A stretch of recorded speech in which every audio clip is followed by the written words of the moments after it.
जय श्री राम भक्तों, जय श्री बालाजी महाराज, जय माता की। कैसे हो आप सब? आशा करते हैं कि आप सब जो हैं सुरक्षित हैं, स्वस्थ हैं और बाबा की और माता रानी की असीम कृपा आपके ऊपर बनी हुई है, यही कामना दिल से करते हैं। तो जैसा कि आप सभी को पता है कि हर रोज़ एक वीडियो आप तक लाने की पूरी कोशिश रहती है और हमारी ये भी कोशिश रहती है कि आप तक जो है ज्ञानवर्धक वीडियो पहुँचाई जाए, जिससे जो है आपको भरपूर लाभ उठाने को मिले। तो आज हम जानेंगे कि अगर हम जो है कोई भी पूजा करते हैं, साधना करते हैं, भगवान का आवाहन करते हैं, तो कहीं हम कोई ऐसी गलतियां तो नहीं कर रहे हैं पूजा के समय जो हमें नहीं करनी चाहिए। क्या किन बातों का ध्यान रखना चाहिए?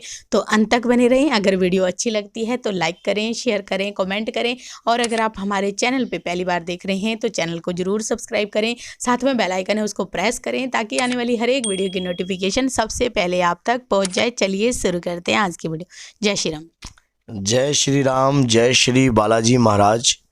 मेहंदीपुर की पवित्र कृपा आपके परिवार पर बनी रहे। माँ दुर्गा की असीम कृपा आपके परिवार पर बनी रहे।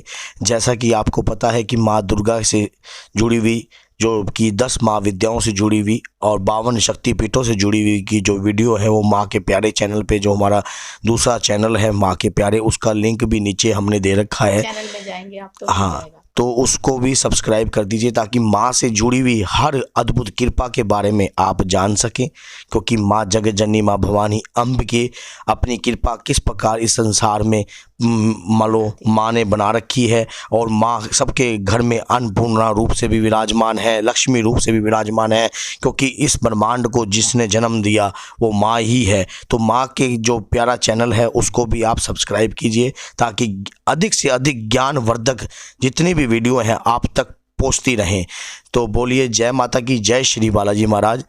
अक्सर हम जब भी पूजा करते हैं, भगवान की शक्तियों का आह्वान करते हैं, हम आह्वान तो करते हैं शक्तियों का, लेकिन उन शक्तियों को वापस अपनी जगह प्रस्थान नहीं करते हैं। क्योंकि अभी जब भी हम कोई भी नॉर्मल घर में पूजा याचना करते हैं तो हम एक ही बात कहते हैं, लक्ष्मी गणेश विराजमान रहिए, बाकी देवता अपने अपने स्थान ग्रहण कीजिए। तो उसी प्रकार से क्या होता है कि जब हम किसी शक्तियों का अपने शरीर पर भी आह्वान करते हैं तो उसके बाद उन्हें भी स्थान नहीं देते। कई बारी पूजा में छोटी छोटी गलती भी बड़ी मेजर गलतियां बन जाती हैं, जिसके कारण हमारे शरीर के अंदर जो भी कार्रवाई होती है, क्योंकि जैसा हम चलना सिखाते हैं, जब कोई शक्ति हमारे शरीर पर आती है, पहली बार आती है, दूसरी बार आती है, हमें उस शक्ति का कोई भी प्रयोग करना नहीं आता। बेसिक नॉलेज तो आप पूजा की जानते हो, लेकिन मैं 3 ही ऐसे काम बताऊंगा जो आपके लिए बहुत ही ज़्यादा जरूरी है, उपयोगशाली है और डेली की पूजा रूटीन में आपने उन कार्यों को प्रयोग में लेना है। अगर उन कार्यों को आप प्रयोग में नहीं लेते तो कहीं ना कहीं आप तो खुद स्वयं त्रुटि कर रहे हो और वो त्रुटि कब बड़ी त्रुटि में बदल जाएगी आपको नहीं पता लगेगा। क्योंकि कई बार जैसे कि हमारे शरीर पे अगर कोई व्यक्ति अगर कंटिन्यू पूजा याचना करता है और शरीर के ऊपर कोई दिव्य शक्ति वास करने लग जाती है, हमें उस बात का नहीं पता लगता। कई बार हम कहीं भी जाते हैं, हम ऐसी जगहों पर भी जाकर बैठ जाते हैं कई बार जहाँ पर हमें बैठना उचित नहीं होता, लेकिन हमें इस बात का तनिक भी ज्ञान नहीं है कि हमें इस जगह पे बैठना है या नहीं बैठना। क्योंकि हमें ये भी नहीं पता कि हमारे शरीर पे कोई शक्ति है, लेकिन हमारे को पूजा करते समय उबासियां, डकारें या कोई ऐसा शरीर के अंदर अकड़नपन, जकड़पन या कोई हिलना, ये चीजें आती जरूरी हैं और आंसुओं का बार बार टपकना ये जरूर आती जरूर है। लेकिन क्या पता हमें इस बात का ये नहीं पता होता जब ये हमारे शरीर पर आती है ये कौन है, हमें इस बात का नहीं, कई लोगों को नहीं पता होता। जब पता लग जाता है तो आप सभी इस बातों को जान लेते हो। अब उसके बाद हम कहीं भी ऐसे स्थानों पर बैठ जाते हैं जाकर पूजा करने के बाद, जैसे कि हम चले गए कहीं ऐसे या फिर नहीं नॉन वेज नहीं, या कहीं शौचालय चले गए या कोई ऐसा पत्नी के संपर्क में चले गए या कहीं ऐसे जगह हमें इस बात का पता नहीं लगा कि हाँ भाई, या फिर हम किसी से गलती अडल्ट गालियां काटने लगे, तो ये गलत है। मान लो इस प्रकार से आपको क्या करना है जब भी आप पूजा करते हो, पूजा करने में फिर दूसरी बात, मैं अभी बातों का तीनों को स्टेप बाय स्टेप उत्तर दूंगा इसका। पहला ये कि हमें हमारे साथ कौन सी चीज शक्ति है या कोई पूजा याचना हमने मंत्र याचना करी है, कुछ भी करा है, तो हमें सबसे पहले क्या करना है, आप अपने शरीर पर आपने जो भी शक्ति आपके शरीर पर बुलाई है, जिस विधि से आपने हनुमान चालीसा पढ़कर बुलाई है, कोई दैविक मंत्र पढ़कर सुनाई, कोई सिद्ध मंत्र, कोई बीज मंत्र, कोई नवान मंत्र पढ़कर आपने शक्तियों का आह्वान किया है, लेकिन उस शक्ति को स्थान नहीं दिया। अब क्या करना होता है, आपने जैसे कि आपने जब जमीन पर मस्तक टेकोगे, मस्तक टेकने के बाद अपने शरीर पर उसी दैविक मंत्र से आपने जैसे कोई जय श्री राम जपता है तो जय श्री राम, जैसे कोई उसके इष्ट देव का मंत्र है तो इस प्रकार पूरी बॉडी के ऊपर इस प्रकार से आपने पूरा हाथ फेरना है पूरी बॉडी पर। यह प्रक्रिया आपने 3 बार करनी है। 3 बार की प्रक्रिया करनी है कि जो भी मेरे शरीर पर जो भी शक्ति आई है मैं उन्हें स्थान देता हूं अपने दरबार में, अपने मंदिर में, ताकि वो मेरे शरीर पर 24 आवर्स ना रहे। आपका कोई दिव्य मंत्र हो उससे ही उस शक्ति का आह्वान आप करें। दूसरी बात ये होता है कि जैसा भी हमने मंत्र पढ़ा, अब पूजा करने के बाद हमारे पढ़ने में किसी भी प्रकार की त्रुटि हो सकती है। जैसा कि आपको पता है कि हम मंत्रों का ज्ञान नहीं जानते, हम तंत्रों का ज्ञान नहीं जानते, यंत्रों का ज्ञान नहीं जानते, इस प्रकार से आपको कोई ज्ञान नहीं है, आप विधि नहीं जानते हो, पद्धति नहीं जानते हो, हवन पद्धति भी नहीं जानते हो, आह्वान क्रिया नहीं जानते हो, प्रस्थान क्रिया नहीं जानते हो, तो आपको क्या करना चाहिए? आपको एक ही बात बोलनी चाहिए जो मैं वीडियो में अब बोल के बताऊंगा कि हे बालाजी महाराज, हे मेहंदीपुर की पवित्र शक्तियों, मैं आपसे क्षमा मांगता हूं अगर मैं बाबा मंत्र का ज्ञान नहीं जानता, मैं तंत्र का ज्ञान नहीं जानता, मैं यंत्र का ज्ञान नहीं जानता, मैं पूजा पद्धति को असली गहराई से नहीं जानता।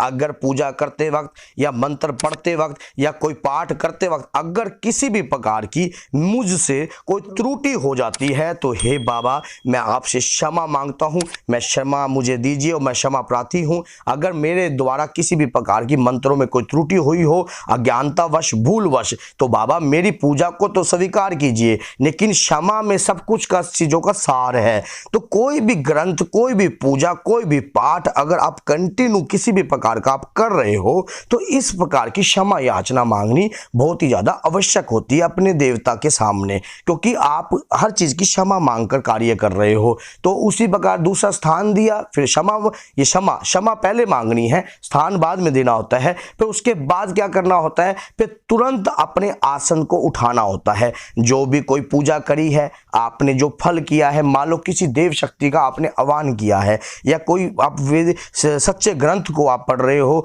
या रामायण को पढ़ रहे हो, तो वो जब आपका शरीर पवित्र होने लग जाता है तो वो जो आसन है वो भी पवित्र होता है। आपके किए हुए कर्म को कोई और ना छीन ले, क्योंकि कलयुग में क्या होता है कि तपस्या जो होती है वो थोड़ी होती है और उसको सिद्ध करने वाला व्यक्ति, क्योंकि जो मन रूपी इंद्री है वो इंद्र की ही जाल फैलाई हुई होती है, समझ गए? तो आपके करे हुए कर्म को कोई और ना खींच ले। तो इसलिए जो आपका जो दिव्य आसन है, ये पूजा साधनाओं के समय आपको हमेशा याद रखना, आसन कौन सा आसन यूज कर रहे हो, किस प्रकार का आसन यूज कर रहे हो, ये भी बहुत जरूरी होता है। तो उस प्रकार के आसन को आपने तुरंत, जैसे ही आपने मस्तक टेका, शरीर उठने से पहले आपने आसन को लपेटकर अपना रख देना है। ये 3 काम बहुत अनिवार्य होते हैं, जरूरी होते हैं।